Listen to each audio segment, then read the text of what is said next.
तो good afternoon everyone, कैसे हैं बच्चों आप। मैं हेमा जोशी। मैंने कल एक वीडियो अपलोड करा था about the branches of science and now again I am back with some important topics of class 9th for preparation of exams. Okay, as you know that exams are coming near, so I think this time is very precious. ठीक है, you need a quick revision for every chapter. ठीक है, so today I am taking chapter matter in our surrounding. Okay, I will tell you some important topics जिसमें कि आप लोग good marks score कर सकते हैं. ठीक है, तो सबसे पहले हम देखेंगे matter in are surrounding, that is the chapter of chemistry. ठीक है, तो केमिस्ट्री में सबसे पहले आपको मैं बता दूं, you have to in this chapter what are the important topics I am going to tell you. सबसे पहले you have to learn the concept of matter. ठीक है, पहले आपको ये पता होना चाहिए कि मैटर क्या है. उसके बाद second thing, you have to know the characteristics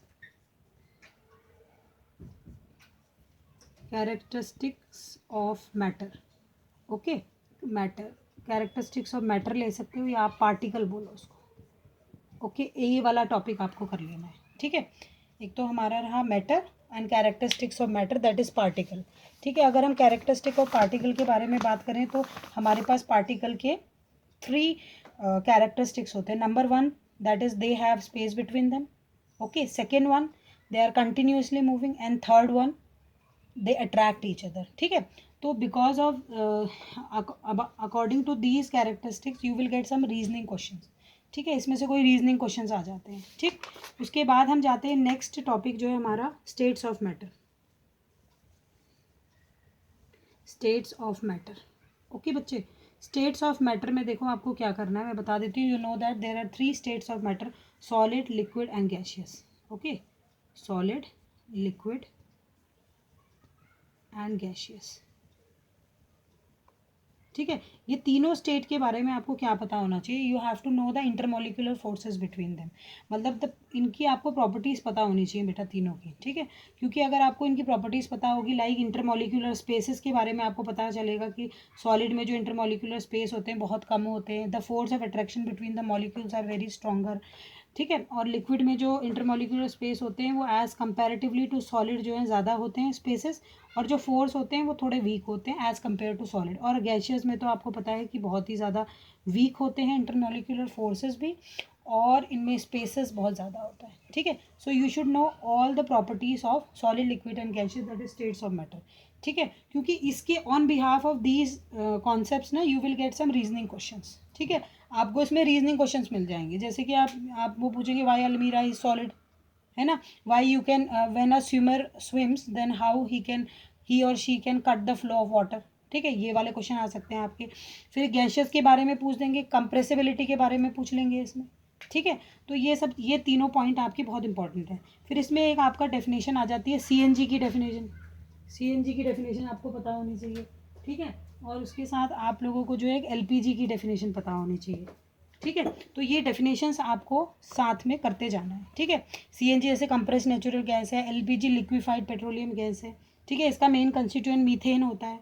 ठीक है, एलपीजी के अंदर जो स्मेल आती है वो किससे आती है, मिथाइल मरकेप्टेन. ठीक है ना, तो ये सारी चीज़ें आपको पता होनी चाहिए इसमें. ठीक, उसके बाद हम जाएंगे, मैं इसी चैप्टर की बात कर रही हूँ. Today I will discuss only about the first chapter of class 9, that is some important, that is matter in our surrounding. Okay, so ये वाला पार्ट हो गया. उसके बाद हम जाएंगे स्टेट में. ठीक है, इसको मैं अभी रब कर रही हूँ, आप लोग इसको लिख लें, और पेन पेंसिल लेके जब भी मेरी क्लास करें बेटा तो please try to keep pencil, pen, जो भी आप लेते हैं, कॉपी, ये सब साथ होना चाहिए, जिससे कि जो जो मैं पढ़ाती जा रही हूँ वो आप सब लिखते जाएं बेटा. ठीक है, these are very important points, and definitely मैं आपको पूरा एश्योर कर रही हूँ कि these points will gonna help you in your exams for getting good marks. Okay, so now I am rubbing it. मैं इसको मिटा रही हूँ, थोड़ा सा समय दे रही हूँ if you want to write it. ठीक है, so now I am rubbing it. Okay, you can also hold it, आप इसको पॉज करके भी लिख सकते हैं. ठीक है, सो नाउ अभी हम जाएंगे नेक्स्ट टॉपिक जो है हमारा, वो रहेगा हमारा effect of change of temperature. ठीक है, इसमें हमारा देखो, इस टॉपिक में इसी चैप्टर के बारे में बात कर रही हूँ. एक तो आपको पता होनी चाहिए मेल्टिंग पॉइंट की डेफिनेशन. मेल्टिंग पॉइंट की डेफिनेशन आपको पता होनी चाहिए अच्छे ढंग से. ठीक है, आपको पता होना चाहिए बॉइलिंग पॉइंट की डेफिनेशन. भाई ये सब चीज़ें क्या, ये एग्जामिनेशन पॉइंट ऑफ व्यू से इंपॉर्टेंट है, ये चीज़ें आती हैं इसमें. ठीक है, इस चैप्टर में इन चीज़ों को पूछा जाता है, ठीक है। और एक बहुत बहुत इंपॉर्टेंट क्वेश्चन आता है यहाँ से लेटेंट हीट ऑफ फ्यूजन के ऊपर, latent heat of fusion, okay, इसके ऊपर क्वेश्चन आ जाता है आपको, ठीक है। लेटेंट हीट क्या होती है बेटा? Latent heat is nothing, it is just hidden heat, hidden heat होती है। जैसे इसमें आपको क्वेश्चन पूछ लिया जाता है कि व्हेन अ सॉलिड मेल्ट्स, ठीक है, when a solid melts its temperature remains the same, so where does the heat energy go, ठीक है। तो वो आपको पता होना चाहिए। यहाँ पे लेटेंट हीट ऑफ फ्यूजन होती है, कहीं वेपराइजेशन होती है, ठीक है ना। तो ये different types of latent heat आपको पता होनी चाहिए। मेल्टिंग पॉइंट आपको पता होना चाहिए, बॉइलिंग पॉइंट पता होनी चाहिए, लेटेंट हीट ऑफ फ्यूजन और इवेपोरेशन, ये सब चीज़ें आपको पता होनी चाहिए, ठीक है। ये हो गया टॉपिक, इसको आप लोग लिख लीजिए, ठीक है। उसके बाद हम जाएंगे बच्चे, इसको मैं मिटा रही हूँ, ठीक है। इसके बाद हम लोग जाएंगे, एक और पोर्शन है हमारा, देखो आपको पता है ये भी आपको आना चाहिए बेटा, बिल्कुल, ठीक है। देखो ये सॉलिड स्टेट है, ठीक है, ये लिक्विड स्टेट है और ये गैसियस स्टेट है, ठीक है। सॉलिड स्टेट आप खुद बताइए, आप लोगों ने खुद देखा सॉलिड को लिक्विड में कन्वर्ट करने के लिए क्या करना पड़ता है? आपको हीट करना पड़ेगा, है ना। सॉलिड को हीट करोगे तो लिक्विड में आ जाएगा, फिर लिक्विड को हीट करोगे तो गैसियस में आ जाएगा। ये सब चीज़ें थोड़ा बहुत आप लोगों को पता होनी चाहिए। और वापस गैसियस को हीट करो, सॉरी कूल करोगे तो कंडेंसेशन हो जाएगा, है ना। फिर लिक्विड को कूल करोगे तो फ्रीजिंग हो जाएगा, ठीक है। तो इस तरीके से आप स्टेट कैसे चेंज कर सकते हैं, चेंज ऑफ स्टेट में क्वेश्चन आ सकता है पक्का, ठीक है। उसके बाद हम जाते हैं, मैं इसको मिटाने जा रही हूँ, आप लोग लिख लीजिए। ये था टेम्परेचर की वजह से आप स्टेट को कैसे चेंज कर सकते हैं, ठीक है। दूसरा रहता है प्रेशर से, अभी ये भी आपको समझा देती हूँ, ठीक है। Effect of change of pressure, मैं थोड़ा थोड़ा टॉपिक बताती भी जाऊंगी। Effect of change of pressure, change of pressure, देखो बच्चे प्रेशर के चेंज होने से क्या होता है, आप मुझे अब सिंपल सी चीज़ देखो, एक ध्यान से देखना, सॉलिड है, ठीक है। सॉलिड का आपको पता है जो पार्टिकल्स होते हैं बहुत नज़दीक होते हैं, तो प्रेशर भी बहुत ज़्यादा होता है। तो सॉलिड को लिक्विड में बनाना है मुझे, तो प्रेशर को थोड़ा कम करना पड़ेगा, ठीक है। और प्रेशर कम करूँगी तो मेरा फ्रीजिंग हो जाएगा, ठीक है, ओके। तो इस तरीके से हमें थोड़ा बहुत पता होना चाहिए। सॉलिड डायरेक्ट लिक्विड में, सॉलिड डायरेक्ट गैसियस में कन्वर्ट होता है, सब्लिमेशन, ठीक है। कुछ फिनोमिनास आपको पता होने चाहिए। लिक्विड को सॉलिड में कन्वर्ट करना सॉलिडिफिकेशन हो जाएगा, सॉलिड को लिक्विड में कन्वर्ट करना फ्यूजन, यहाँ पे फ्यूजन हो गया। यहाँ पे जब आपका लिक्विड जो है सॉलिड में आ रहा है तो इसको क्या बोलते हैं, लिक्विड जब सॉलिड में आता है तो उसको कहते हैं सॉलिडिफिकेशन, सॉलिडिफिकेशन, ठीक है। अब ऐसे ही मैंने बोला लिक्विड को गैसियस में कन्वर्ट करना है तो भाई उसको बोलेंगे वेपराइजेशन, ठीक है। और फिर वापस आपको अगर गैस को लिक्विड में कन्वर्ट करना है तो आप इसको बोलोगे कंडेंसेशन। और डायरेक्ट अगर आप सॉलिड से गैसियस में जा रहे हैं तो उसको बोलते हैं सब्लिमेशन, सब्लिमेशन, ठीक है। ये फिनोमिनास आपको पता होने चाहिए बेटा, ये बहुत इंपॉर्टेंट चीज़ है, ठीक है। ये फिनोमिना आपको पता होना चाहिए। अगर आप प्रेशर को बढ़ाते हो, अगर देखो गैस है, गैस में अगर आप प्रेशर बढ़ा दोगे, गैस में प्रेशर बढ़ा दोगे तो लिक्विफाई हो जाएगी, ठीक है। जो एलपीजी है वो लिक्विफाइड पेट्रोलियम गैस है, तो कैसे बनती है, जब गैस में प्रेशर बढ़ा देते हैं तो वो लिक्विफाइड फॉर्म में आ जाती है, ठीक है। और प्रेशर बढ़ा दूंगी और पार्टिकल को नज़दीक ले आऊँगी तो सॉलिड फॉर्म में आ जाएगा, ठीक है। तो ये इंटर कन्वर्जन ऑफ 3 स्टेट्स आपको आनी चाहिए, इस चैप्टर का इंपॉर्टेंट पॉइंट्स है, ठीक है। मैं क्विक रिविजन आज आपको दे रही हूँ चैप्टर 1 का, ठीक है। सेकेंड 1 हम देख, इसके बाद हमें थोड़ा बहुत इसमें देखो जो भी हमने पढ़ा है इसमें एक इंपॉर्टेंट टॉपिक आता है इवेपोरेशन का, ठीक है। इवेपोरेशन का मतलब तो आप जानते ही हो, ठीक है। द कन्वर्जन ऑफ लिक्विड जब हमारा गैसियस फॉर्म में कन्वर्ट होता है तो उसको हम इवेपोरेशन बोलते हैं, ओके। इस फिनोमिना को हम इवेपोरेशन बोलते हैं, ठीक है। अब यहाँ पे एक क्वेश्चन आ जाएगा आपका, factors affecting rate of evaporation, मैंने ROE लिख दिया, factor affecting rate of evaporation. But देखो रेट ऑफ इवेपोरेशन में कुछ फैक्टर्स होते हैं, मैं डायरेक्टली आपको लिखाऊंगी, आई विल नॉट, मतलब बहुत ज़्यादा अभी इसमें एक्सप्लेन नहीं करूँगी। इफ़ यू फील कि आपको बहुत ज़्यादा एक्सप्लेनेशन सुनना है तो आप मेरे को कमेंट करके बताइए, then I go for another video, okay. अभी मैं just for your examination point of view आपको एक क्विक रिव्यू दे रही हूँ इस चैप्टर का, ठीक है। Factor affecting rate of reaction में आप रेट ऑफ इवेपोरेशन में सबसे पहली चीज़ आती है आपका एरिया, सरफेस एरिया। मैं आपको डायरेक्ट कॉन्सेप्ट बता रही हूँ, surface area is directly proportional to rate of evaporation. इसका मतलब सरफेस एरिया बढ़ा दोगे तो इवेपोरेशन भी बढ़ जाएगा। सेकेंड, अगर आपको एक्सप्लेनेशन चाहिए होगा तो राइट इन चैट बॉक्स, कमेंट बॉक्स में मेरे को लिख के दो, I will make another video for it, okay. तो सरफेस एरिया हो गया पहली चीज़, ठीक। दूसरी चीज़ है बेटा टेम्परेचर, ठीक है, दूसरी चीज़ टेम्परेचर हो गई। तीसरी चीज़ है, third thing is humidity.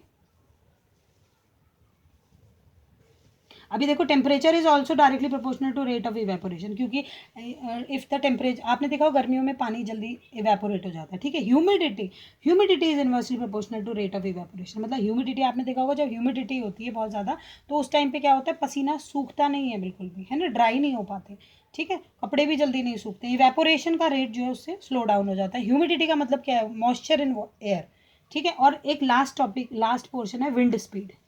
Wind speed आप लोगों ने अपने घरों में देखा होगा, आप लोगों ने खुद ये चीज़ों को देखा होगा, जब मम्मा क्या करती हैं, जब कोई भी फ्लोर को मॉप करने के बाद फ़ैन ऑन कर देते हैं, उससे क्या होता है, जो विंड स्पीड बढ़ जाती है, जिसकी वजह से हमारा रेट ऑफ इवेपोरेशन जो होता है वो बढ़ जाता है, ठीक है। और अब मैं तुम्हें एक बहुत इंपॉर्टेंट इवेपोरेशन के ऊपर, इसमें बहुत इंपॉर्टेंट है बेटा, इसमें इवेपोरेशन से ना आपका एक वो आता है, क्वेश्चन आता है, बहुत अच्छा क्वेश्चन आता है और पक्का आता है, ये डैम श्योर है कि ये क्वेश्चन आएगा ही आएगा, ठीक है। वो होता है इवेपोरेशन कॉजेस कूलिंग, ये पूरा एक वो है, evaporation causes cooling, causes cooling, ठीक है बच्चे। ये बहुत बहुत बहुत इंपॉर्टेंट क्वेश्चन यहाँ से आता है। इवेपोरेशन कॉजेस कूलिंग में ना आपको रीजनिंग क्वेश्चन आने वाले हैं, ठीक है। रीजनिंग क्वेश्चन में आपका जैसे क्वेश्चन एक बना देंगे, why should we wear cotton clothes in summer, ठीक है, why should we wear cotton clothes in summer, एक क्वेश्चन ये बन गया आपका, ठीक है, ये क्वेश्चन आ जाएगा आपका। क्वेश्चन नंबर 2, अच्छा अर्थन पॉट, मटका तो सभी लोगों ने देखा होगा, है ना। अर्थन पॉट में जो है हमारा वाटर कूल क्यों रहता है, ठीक है। और Y water remains cool in earthen pot, earthen pot यानी मटका, मिट्टी का मटका आप लोगों ने देखा होगा, ठीक है, मटका गर्मी के टाइम पे आपने देखा होगा, मटका यूज़ करते हैं पानी के लिए, ठीक है। एक ये क्वेश्चन आ जाएगा, और भी इसमें बहुत सारे क्वेश्चन आ जाते हैं, जैसे कि आपने देखा होगा, why do we see water droplets on the surface of a glass containing ice water, है ना। आपने देखा होगा, अगर आप गर्मियों के टाइम पे ज़्यादातर ये इवेंट आपने देखा होगा, व्हेन यू पोर को चिल्ड वाटर, अगर आप ठंडा पानी एकदम एक स्टील के ग्लास में डालते हो, तो आपने देखा होगा ग्लास के बाहर से सारा का सारा जो है पानी की ड्रॉपलेट्स आ जाती है, ठीक है। तो what is the phenomena behind this, तो ये क्या होता है बेटा, बाहर की एयर कूल हो जाती है, ठीक है, क्योंकि आपने इसके अंदर ठंडा पानी डाला है, ठीक है। जैसे ही आपने इसके अंदर ठंडा पानी डाला तो इसके अराउंड जो भी एयर होगी वो सारी एयर की क्या हो जाएगी बेटा, कूलिंग शुरू हो जाएगी। और cooling of air, you know that condensation is cooling of air and the air around the particles around the glass, ठीक है, the all particles will convert into liquid, liquid droplet में कन्वर्ट हो जाएंगे, ठीक है। एक ये क्वेश्चन आ जाता है यहाँ से। और आपने देखा होगा, अभी मेरे को नहीं पता आजकल करते हैं ऐसा नहीं करते, देखो पहले से क्या होता था, हम लोग जब ऊपर वाले फ्लोर पे रहा करते थे तो क्या करते थे, छत पे ना पानी डाल देते थे, ठीक है। गर्मियों के टाइम पे हम लोग क्या करते थे, शाम के वक्त छत में पानी डाल देते थे, ठीक है। We use to sprinkle water on the roof, ठीक है। उससे क्या होता था बेटा, जो भी हीट होती थी, दैट हीट गेट इवेपोरेटेड, ठीक है, और कूलिंग हो जाती थी, हमारी छत जो है कूल हो जाती थी, ठीक है। तो ऐसा हुआ करता था, ये क्वेश्चंस आ सकते हैं यहाँ पे। तो अभी मैंने जो आपके क्वेश्चंस बताए, ये सारे आपको बहुत अच्छे ढंग से प्रिपेयर कर लेने हैं, आपका फर्स्ट चैप्टर पूरा का पूरा कंप्लीट हो जाना है इसमें, ठीक है। अभी देखो एसीटोन का क्वेश्चन आ जाता है, वाई यू, आपने देखा होगा बेटा nail polish remover, I think सारे बच्चों ने ये चीज़ को देखा होगा, नेल पॉलिश रिमूवर को, नेल पॉलिश रिमूवर मम्मा के पास होगा ही होगा, बट की गर्ल्स हैं तो आजकल तो गर्ल्स भी क्लास 9 की गर्ल्स तो यूज़ कर लेती है नेल पॉलिश रिमूवर, है ना। ये कुछ नहीं होता, एसीटोन होता है बेटा, एसीटोन होता है, ठीक है। एसीटोन क्या होता है बच्चे, इसको ना जैसे ही हम पाम पे रखते हैं बड़ा ठंडा ठंडा सा लगता है, तो what is the reason behind this बेटा, देखो क्या होता है, आपको पता है इवेपोरेशन कॉजेज कूलिंग, है ना, तो वो इवेपोरेट जल्दी रेट से करता है, जिसकी वजह से कूलिंग भी बहुत तेजी से हो जाती है, ठीक है। तो ये रहा मेरा चैप्टर 1 का, that is matter in our surrounding के क्विक रिवीजन पॉइंट्स थे आपको ये करने। अगर if you want to go any कोई भी टॉपिक में अगर आपको डिटेल स्टडी चाहिए तो आप मुझे कमेंट बॉक्स में लिख के दो, I will upload another video of it, ठीक है। अभी मैं कल एक नई वीडियो लेके आऊँगी, मे माइट भी कल लेके आऊँ या फिर हो सकता है आज ही मैं एक और वीडियो अपलोड कर दूँ इसी के सेकंड चैप्टर पे, ठीक है। इंपॉर्टेंट पॉइंट्स आपको बताते हुए इसी के सेकंड चैप्टर में को इंपॉर्टेंट पॉइंट्स बताते हुए मैं एक और वीडियो अपलोड कर सकती हूँ, चांसेस हैं अगर जल्दी चाहिए तो मेरे को कमेंट बॉक्स में लिखना, और अदरवाइज़ मैं आराम आराम से अपलोड करूँगी। ठीक है, तो ओके बच्चों, अपनी पढ़ाई करते रहिए और खूब जम के मेहनत करो, अच्छे मार्क्स स्कोर करो। ठीक है, तो इसी के साथ मैं अभी साइन ऑफ करती हूँ। Take good care of yourself. Okay बेटा, बाय बाय, टेक केयर।